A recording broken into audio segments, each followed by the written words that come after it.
अस्सलाम वालेकुम वरहमतुल्लाहि वबरकातुहू। आज हम सूरह हज अल हज आयत नंबर 78 78 इस सूरह की आखिरी आयत के दर्स कुरान के ज़रिए से माध्यम से जहाद की तारीफ़, जहाद की डेफिनेशन और उसके अमल के मद्देनज़र आयत पर गौर तदब्बुर करेंगे। औज़ु बिल्लाहि मिनश शैतानिर रजीम। बिस्मिल्लाहिर रहमानिर रहीम। शुरू अल्लाह के नाम से जो बड़ा मेहरबान निहायत रहम करने वाला है। और जहाद करो अल्लाह में, ब्रैकेट में है अल्लाह के रास्ते में, जैसा कि हक़ है इसके जहाद का।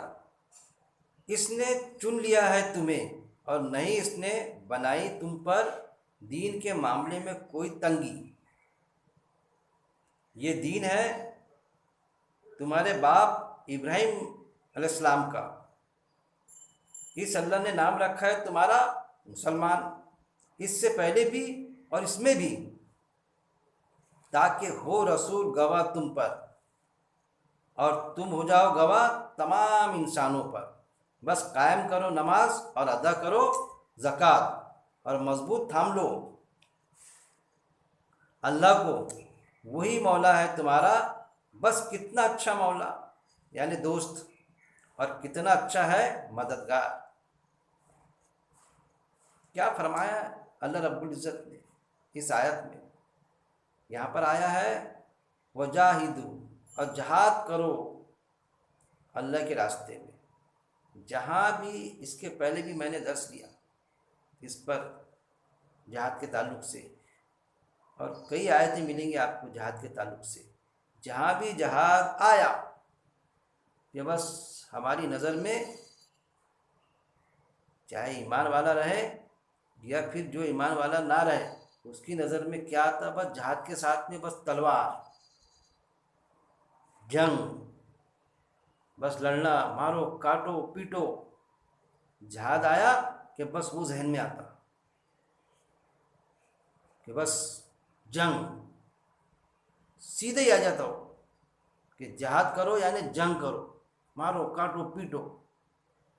अरे भाई, जहाद के मायने जो होते जद्दोजहद करना, कोशिश करना, उसके मायने है जद्दोजहद करना, कोशिश करना, जहाद के मायने। फिर जहाद की एक इब्तिदा होती है और एक इंतहा होती। तो जहाद की इब्तिदा क्या है? जैसा कुरान में आपको आया तो वो मिलेगा, पहले ज़बान से समझाओ। कोई अगर बुराई का कोई अमल कर रहा है, कोई व्यक्तिगत तौर पे करे, इनफरादी तौर पर या इज्तिमाई तौर पर कुछ मामला हो, तो उसको हम कैसा समझाए? ज़बान से समझाए पहले। जैसे इस्लाम में हम जिनसी मना है, हम समझाए उसको, कह रहे मेरे भाई किस फेल में मुब्तला है तू, चाहे ईमान वाला हो या ईमान वाला ना हो, उसको समझाए हम उस तरीक़े से। अरे भाई, जिस फेल में तो मुब्तला है हम जिनसी में, मर्द से मर्द का, वो तो तू जिस जिन लोगों से तू जुड़ा है, जो संस्कृति है तुम्हारी तुम्हारी अपने खुद की, जैसा इंडिया के ताल्लुक़ से कहूँगा मैं कि उसमें तुम्हारी अपनी संस्कृति भी इसकी इजाज़त नहीं देती, हमारी भारतीय संस्कृति भी इसकी इजाज़त नहीं देती। ये हिकमत होगी, हिकमत यानी फ़ैसला। इस तरह से हम फैसला लेंगे पहले। डायरेक्ट हम उसको ये कहेंगे अरे इस्लाम में ऐसा नहीं है, तू मत कर, वो तो कहेगा कि भाई ये इस्लाम थोप रहा के मेरे पास।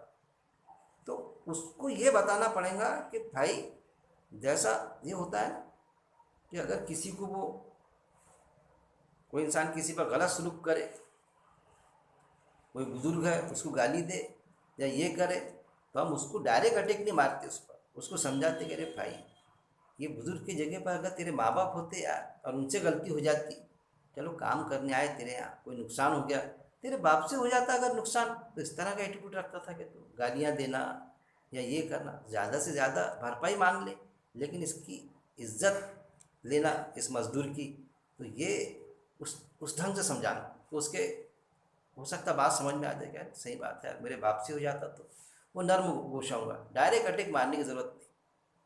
ज़बान से, गोया कि ज़बान से समझाना किसी भी तरह का कोई फेल, जैसा मैंने मिसाल दी हम जिनसी का।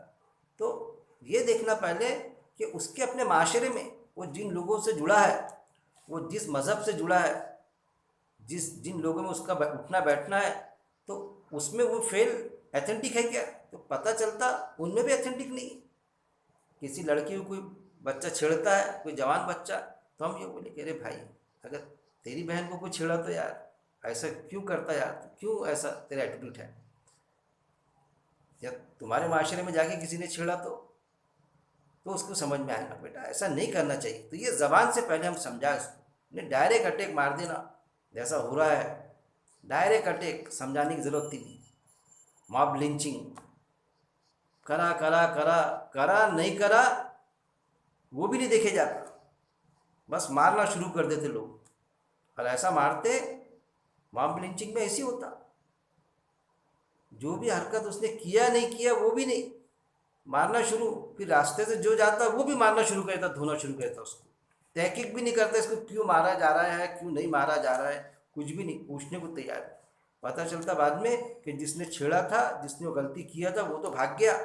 दूसरे कुछ वो समझ लिए, लाल शर्ट वाले ने छेड़ा था, लाल शर्ट वाला भाग गया, दूसरा लाल शर्ट वाला रास्ते से जा रहा था, उसको पकड़ लिए, मारो मारो। तो इस तरह से फिर क्या है, बेजा गुमान में, गलत फहमियों में ऐसी चीज़ें, शक्लें बनती। जब ऐसी शक्लें बनती तो फिर क्या होता, एक ग्रोह दूसरे ग्रोह पे फिर ये आता कि होना था नहीं, गलती हो गई वैसी, तो फिर दूसरा ग्रोह अरे हमारे बेगुनाह को मॉब लिंचिंग करती है, मार दिए। फिर वो टेंशन निर्माण होता, हुकूमत को कंट्रोल करना पड़ता। फिर क्या कंट्रोल, ये एक बेगुनाह को मारे तो फिर तराजू हम तुम्हारे दो को मार डालते बेगुनाह को। अब वो बेगुनाह को मारे, वो गलती किए, वो जो करते वो भी गलती करते, अब वो शैतानी फेल शुरू हो जाता। फिर तो किसके तहत हुआ कि हमने ज़बान से कोई बात को हम समझे नहीं, हमने ज़बान का इस्तेमाल नहीं किए, तो क्या हुआ, मामला बिगड़ गया। तो जहाद के मायने होते एक इब्तिदा और एक होती उसकी इंतहा यानी जंग। जहाद की इंतहा क्या है, जंग। हम क्या सोचते, डायरेक्ट कोई भी सोचता जहाद यानी इंतहा। और फिर जहाद के मायने ये समझते लोग कि बस भाई किसी मुसलमान को तकलीफ़ दिए कि बस जहाद के लिए खड़े हो जाएंगे, सारे मुसलमान वो भी खड़े हो जाएंगे। और तकरीबन ऐसा होता भी है कि किसी ने जेब मारा, अब उसको लोगों ने पकड़े, मारना शुरू करे, तो अरे क्योंकि मुसलमान है उससे हम चाहते कि रियायत दे दो, उसको छोड़ दो, सामने के दरवाजे से पकड़ के पीछे के दरवाजे से छोड़ दो। ऐसा नहीं है, तूने जेब काटा ना, तूने लड़की को छेड़ा ना, तो इसको मारो मत भाई, आप लोग मारो मत, कोई ज़रूरत नहीं, इसको पुलिस के हवाले करेंगे हम, है ना, कायदा मौजूद है ना, संविधान, कॉन्स्टिट्यूशन। और वहाँ पर फिर हम गवाही देंगे उसके खिलाफ में, हाँ इसने मेरे सामने छेड़ा था। नहीं, वहाँ पर नहीं, अपने वाला है जाने दो, वो हो जाएंगे कौम परस्त। जब वो बोलेंगे अरे यार जान दो ना, अपने वाला है, ये वाला है, अरे मेरे भाई कम में छूटेगा। चोरी करा, अगर इस्लामी हुकूमत होती तो हाथ काटे जाते थे, ये तो वैसा कर भी नहीं रहा। तो कम में छोड़ने के लिए अगर मैं गवाही दे रहा तो क्या गलत दे रहा है, ताकि ये मामला ख़त्म हो? नहीं, अपने वाला है तो उसको रियायत दे दो, ये कौम परस्ती। रिश्तेदार है तो रियायत दे दो, जाने दो, ये सारी चीज़। तो जिहाद की इब्तिदा और इंतहा को समझना पड़ेगा। तो जिहाद की क्या है इब्तिदा, पहले ज़बान से समझाना, चाहे इनफरादी हैसियत से हो चाहे इज्तिमाई हैसियत से। लेकिन कोई भी चीज़ डायरेक्ट इज्तिमाई हैसियत में नहीं आती, पहले इनफरादी हैसियत में आती। अब फिर उसका पड़ंदा बनता, तो फिर इज्तिमाई शक्ल इख्तियार करती।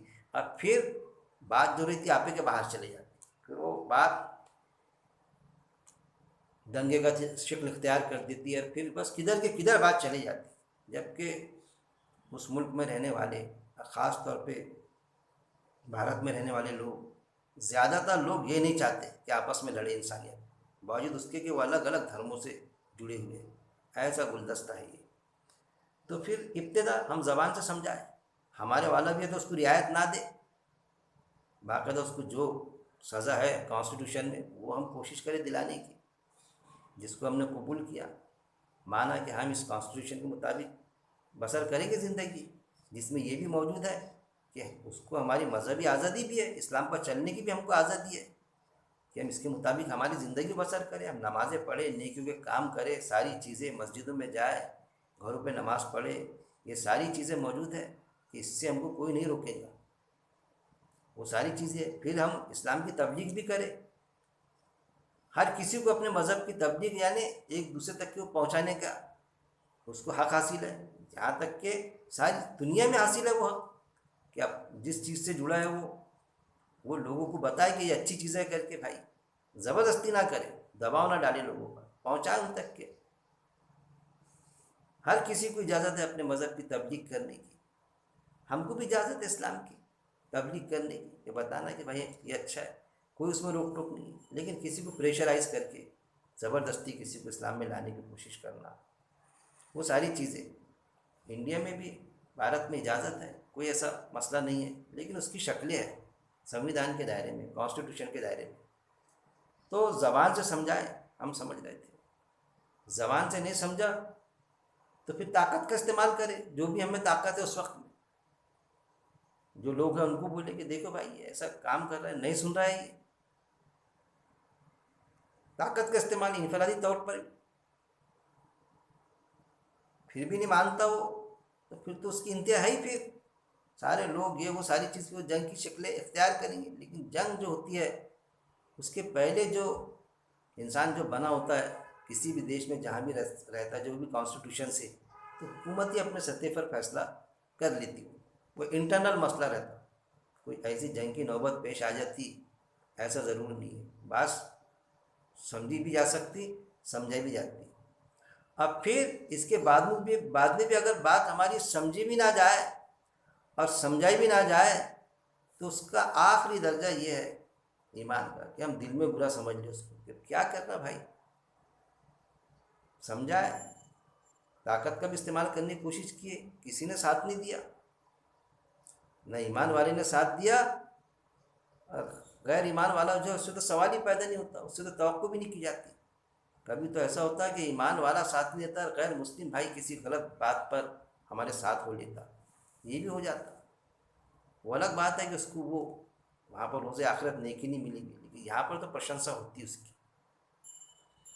तो ये शक्ल यार कौन कराता, अल्लाह उसके दिल में बात डालता है कि तू दे गवाही, तू दे दे, तू इसका साथ दे दे, तो बुराई दफ़ा होती। तो ये है कि जहाद की इब्तिदा और इंतहा, लोग जहाद तो क्या समझते, जहाद आया कि बस जंग, बस मारना पीटना, वो नहीं भाई, वो उसकी इंतहा है जो जंग है, और वो क्या है, वो आखिरी इस पर मरहले पर आती जंग का मामला। और जहाद करो अल्लाह के रास्ते में, किसके रास्ते में, अल्लाह के रास्ते में। अल्लाह का रास्ता कौन सा, इंसान इंसान के काम आ जाए, इंसानों पे जुल्म ना हो। अल्लाह का रास्ता वो नहीं कि बस मुसलमानों पे जुल्म ना हो, बाकी सारे इंसानों पे जुल्म हो गया तो चल जाएगा। अल्लाह का रास्ता वो नहीं कि अगर मुसलमान ने चोरी करा, डकैती किया, ज़िना करा तो उसको नज़रअंदाज कर दो, और किसी गैर मुस्लिम भाई ने किया तो उसको मारो या उसको सज़ा दो, वो उसको देंगे, तो वो अल्लाह का रास्ता है। अल्लाह का रास्ता वो है कि किसी भी इंसान ने अगर गलत किया तो हम उसको बाकायदा लकीर करें